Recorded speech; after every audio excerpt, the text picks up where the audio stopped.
The serpent, or snake, is one of the oldest and most widespread mythological symbols. The word is derived from Latin serpens, a crawling animal or snake. Snakes have been associated with some of the oldest rituals known to humankind and represent dual expression of good and evil. In some cultures, snakes were fertility symbols.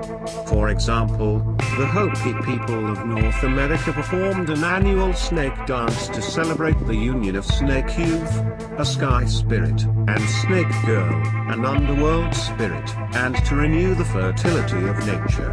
During the dance, live snakes were handled, and at the end of the dance the snakes were released into the fields to guarantee good crops. The snake dance is a prayer to the spirits of the clouds, the thunder and the lightning, that the rain may fall on the growing crops. In other cultures snakes symbolized the umbilical cord, joining all humans to Mother Earth. The great goddess often had snakes as her familiars, sometimes twining around her sacred staff, as in ancient Crete, and they were worshipped as guardians of her mysteries of birth and regeneration, fertility and rebirth. Historically, serpents and snakes represent fertility or a creative life force. As snakes shed their skin through sloughing, they are symbols of rebirth, transformation, immortality, and healing. The Ouroboros is a symbol of eternity and continual renewal of life. In some Abrahamic traditions, the serpent represents sexual desire. According to some interpretations of the Midrash, the serpent represents sexual passion. In Hinduism, Kundalini is a coiled serpent, the residual power of pure desire. Guardianship edit. Meditating Buddha being shielded by the Naga Mukalinda.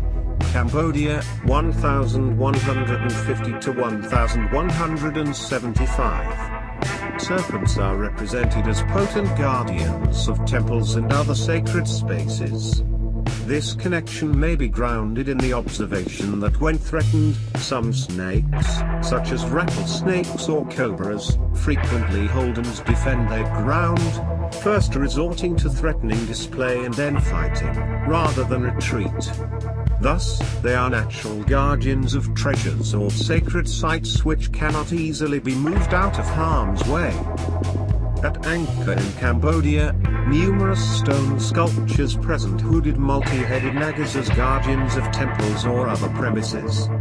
A favorite motif of Angkorian sculptors from approximately the 12th century CE onward was that of the Buddha, sitting in the position of meditation, his weight supported by the coils of a multi-headed naga that also uses its flared hood to shield him from above.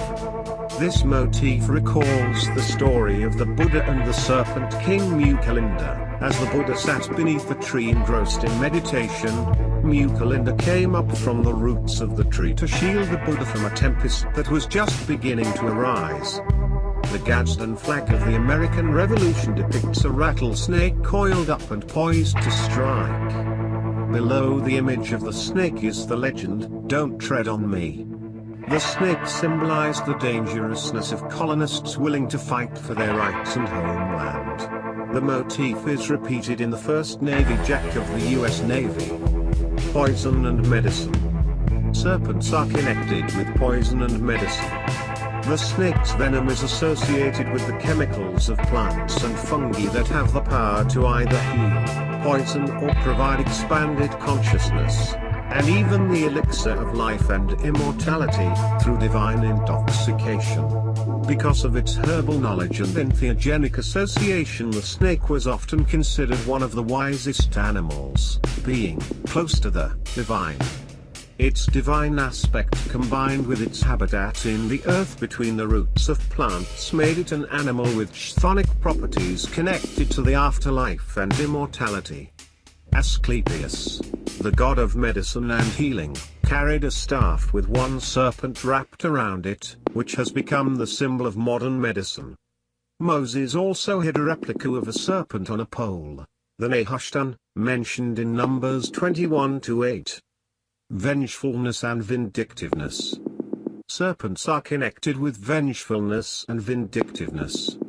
This connection depends in part on the experience that venomous snakes often deliver deadly defensive bites without giving prior notice or warning to their unwitting victims.